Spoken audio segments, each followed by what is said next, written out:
Apa kabar peraih mimpi? Tentunya selalu dalam berkelimpahan ya. Nah, kita pengen membahas langkah pertama menuju impian dengan Law of Attraction. Kita pengen teman-teman ini memiliki kekuatan atau memiliki sebuah cara hidup yang itu bisa menjadikan teman-teman ini berkelimpahan dan terwujud apa yang menjadi impiannya. Ada sesuatu yang itu sangat hebat dalam diri kita yang bisa kita terapkan dan itu bisa menjadikan diri kita ini menjadi orang yang bisa mewujudkan segala hal yang kita inginkan. Tapi itu semua harus terukur. Dalam artian terukur, jangan kita orangnya males-malesan, tapi kita pengen punya nilai yang tinggi, nilai yang semakin hari semakin banyak. Ya nggak bisa gitu. Kalau kita males ya kita nggak akan mendapatkan apa-apa. Ada sebuah cerita nih ya, ada orang berdoa nih, Tuhan menangkan aku sebuah lotre. Setiap hari berdoanya seperti itu. Tuhan, menangkanlah aku sebuah lotre. Nah, besok lagi, begitu lagi. Dan itu dilakukan bertahun-tahun. Dari situ, keluar suara yang menggelegar. Dan suara itu membuat kaget. Hey John,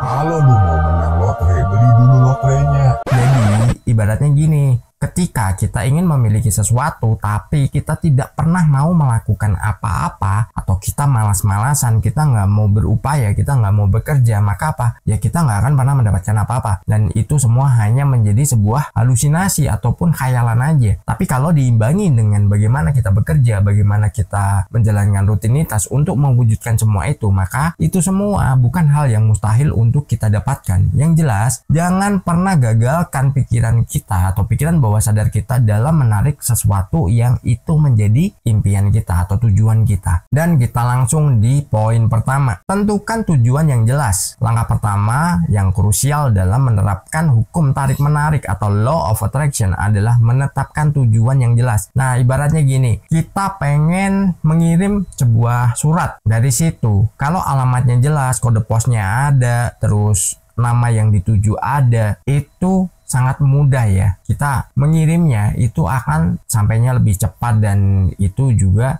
sesuai dengan apa yang sudah kita tuliskan. Nah, begitu juga dengan bagaimana kita menentukan impian. Kita menentukan impian kita, tapi kalau kita tidak mengimbangi sesuatu itu dengan hal yang spesifik, misalkan nih, saya punya uang 1 miliar.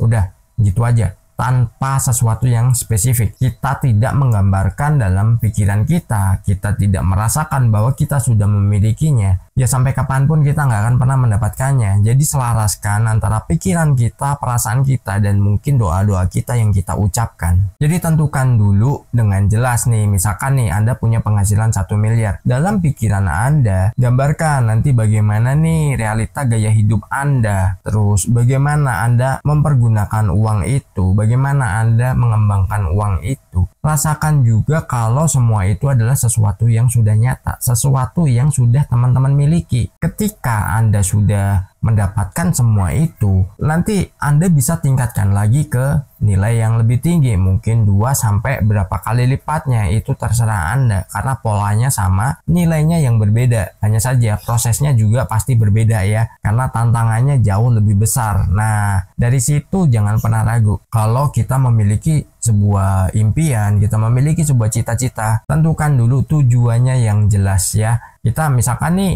kadang hari ini memikirkan punya uang 1 miliar. Wah, kayaknya nggak mungkin deh. Nah, munculkan dari logika. Nah, di situ nanti udahlah turunin aja jadi 100 juta. Kayaknya nggak mungkin dan lama-lama hanya tinggal 5 juta. Biar apa? Ya biar dirasa itu adalah sesuatu yang mudah dijangkau. Padahal kita menginginkan nilai berapapun, polanya sama ya, polanya itu sama dan itu bisa kita terapkan. Jadi konsisten aja berapa yang Anda inginkan dan buat itu spesifik. Tentukan tujuan yang jelas dulu, nanti rasakan semua itu udah dimiliki dan itu semua didapatkan dengan sukacita. Kita lanjut di poin kedua. Fokus pada hasil yang diinginkan. Pentingnya fokus pada hasil yang diinginkan daripada menghabiskan waktu dan energi untuk memikirkan hal-hal yang tidak diinginkan. Ketika nih kita fokus pada hal yang kita inginkan, maka apa?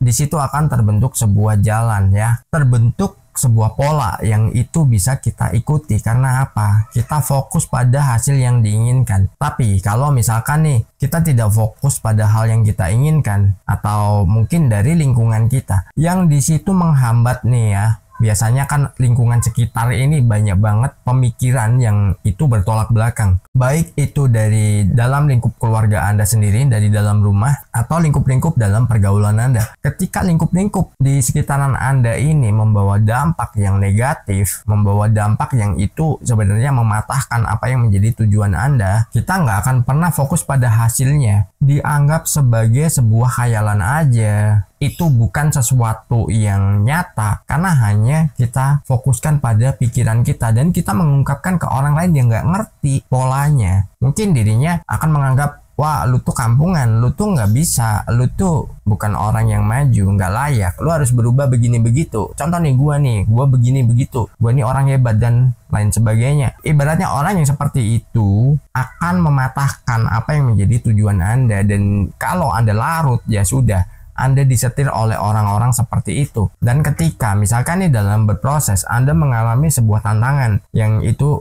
wah kok gini nih, harus dirubah caranya. Tapi kalau ketemu orang-orang yang seperti itu, biasanya tuh kan gue bilang bener, lu tuh nggak bisa, lu tuh nggak bakal mampu, lu tuh nggak bisa berubah, impian lu itu sia-sia, lu tuh cuman berkhayal, lu berhalusinasi, atau bahkan lebih parah lagi, lu itu delusi. Kita harus menghindari orang-orang seperti itu. Jadi kita fokus aja pada hasil yang kita inginkan, pada hasil yang itu memang bisa merubah hidup kita, dan itu nanti akan menjadikan kita nih orang yang makin kedepannya itu semakin berkelimpahan. Mungkin ketika kita bertambah umur, loh kok semakin kaya, bertambah umur lagi, wih semakin kaya lagi. Kenapa? Kita fokus dengan apa yang kita inginkan. Satu tercapai, kita buat lagi yang lebih besar. Bukan kita tidak bersyukur, tapi kita memang boleh melakukan permintaan itu bebas, nggak ada hambatan, nggak ada yang namanya larangan ya. Berapapun yang diinginkan ya itu adalah hak kita. Lanjut di poin ketiga, visualisasi. Konsep visualisasi kreatif sebagai alat untuk menciptakan gambaran yang kuat tentang pencapaian impian. Anda harus punya rancangan nih. Mungkin Anda punya dream book, Anda punya dream board, Anda bisa kembangkan di situ. Misalkan pengen rumah impian seperti apa, ukurannya berapa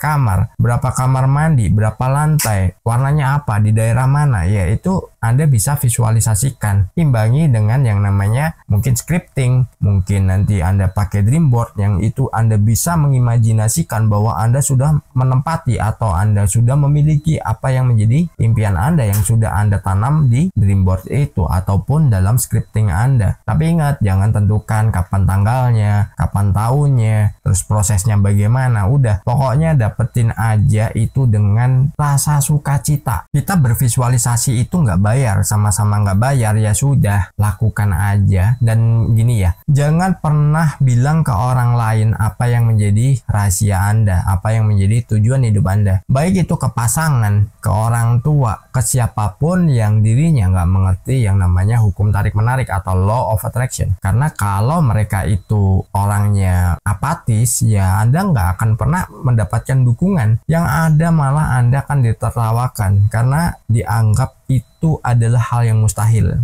Padahal nggak ada yang nggak mungkin di dunia ini. Anda bisa mendapatkannya. Saya yakin. Karena apa? Anda sudah dibekali sejak lahir itu yang namanya kekuatan yang sangat luar biasa, yaitu apa? Pikiran. Pikiran bawah sadar bisa membuat Anda itu menjadi jauh lebih baik ataupun jauh lebih buruk. Ibaratnya gini, mungkin itu adalah hal yang nggak bisa terlihat dan itu adalah sesuatu yang nggak nyata. Karena apa? Masih dalam bentuk visualisasi. Tapi semua itu bisa diwujudkan dan itu semua bisa menjadi sebuah kenyataan. Ketika kita mau fokus, kita mau menjalankannya, dan kita selalu menerapkan secara konsisten. Nah, ibaratnya kita nggak bisa ngelihat nih listrik ya, warnanya apa, terus dia bagaimana bentuknya, kita nggak bisa ngelihat. Tapi kalau kita pegang, kita bisa kesetrum, kita bisa terbakar, dan kita bisa lock out ya dari dunia ini, kita bisa pindah alam. Nah, begitulah law of attraction, itu nggak terlihat, dirinya nggak bisa kita raba juga, tapi itu semua bisa menarik segala sesuatunya. Jadi fokus aja dan visualisasikan apa yang menjadi tujuan teman-teman secara konsisten. Dan kita lanjut di poin keempat, perasaan positif. Tidak hanya cukup membayangkan, tapi kita juga harus merasakan perasaan positif terkait dengan pencapaian impian. Jadi ketika kita udah melakukan visualisasi tentang apa yang kita inginkan, mungkin tadi kita bahas itu rumah, kita bahas apapun. Jadi di situ rasakan kalau itu semua udah dimiliki. Ya mungkin Anda bosan kali ya denger kita membahas vibrasi, membahas visual, tapi ya begitu konsepnya. Dan mungkin kalau ada penyampaian saya yang kurang jelas, Anda bisa bertanya, nanti saya akan menjawabnya ya. Dalam perasaan ini jangan pernah kita rasakan itu akan kita miliki, tapi rasakan sudah kita miliki.